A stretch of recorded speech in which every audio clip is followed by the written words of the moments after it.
how to remove payment method on Netflix. Hi everyone, welcome back to our channel. Today I'll be showing you the ways to remove payment method on Netflix. So in order to remove payment method on Netflix, you won't be able to do it from the application.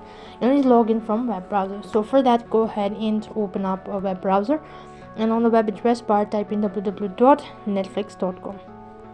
So once you're logged in from your web browser, it's going to direct you to the official home page. And right on this page, tap the try bar icon from the top and scroll down a bit and go to account.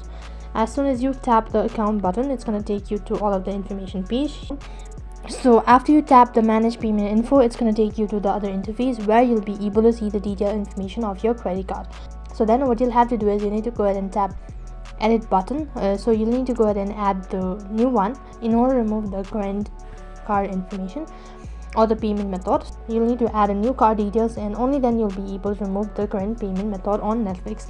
So that's how you can remove payment method on Netflix. That is all for this video. I hope the video was helpful. Make sure to like, share and subscribe to our channel. Thank you for watching. See you in the next video.